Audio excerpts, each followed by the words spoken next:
everyone! So for today's video, share ko sa inyo yung isa sa mga ibibenta ko this 2026 and hopefully na magpagawa na rin kayo sa akin.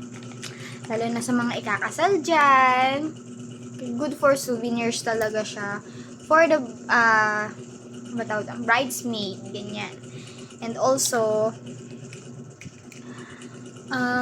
sa Valentine's, not just for Valentine's, it's also for the anniversary, holidays, yan. So, ito siya.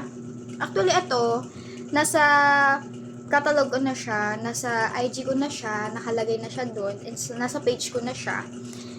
And, it's maliit lang siya, guys. So, ito, nagiging flower bouquet siya. And it's pouch. So, napaka-cute niya talaga.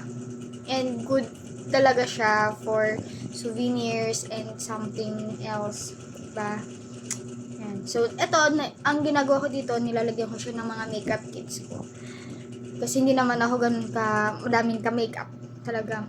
Just like, foundation lang, and blush on, tapos, lipstick. Kung anong lipstick lang yung nadalhin ko for that day, yun lang nalagay ko. And pwede din naman siyang pouch ng cellphone ninyo. Yun siya. Maliit lang siya. And now, syempre, yun naman ang maliit lang. Diba? Gusto ko, meron din malaki. So, ito siya. As of now, naka-work in process naman din ako. And, ayan siya. Cute ng color niya. And, by the way, guys, yung color ng mga ganito, is depende po sa color ng yarn.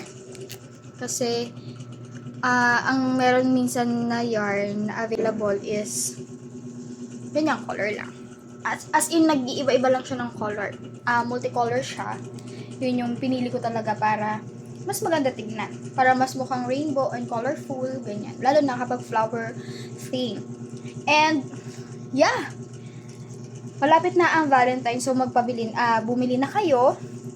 Mga boys, mga girls, bumili na kayo sa mga loved ones ninyo, not just for the girlfriends and boyfriends, even to your ate, your mother, yan, mga kapatid, ganyan.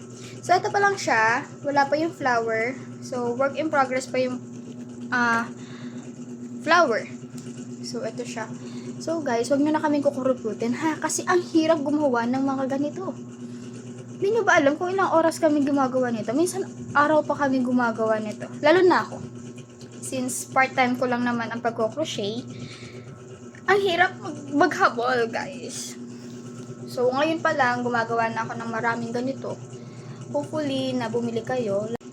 You can DM me, message me dito, or sa page ko. Yan. Pwede nyo din, i-check yung aking page sa mga other bags. Kasi more on bags ako, hindi ako more on wearables talaga. Yan. Mga bags and pouches, purse, gusto ninyo, especially kapag may souvenir na ibibigay kayo sa mga loved ones ninyo. And that's it. So, bye!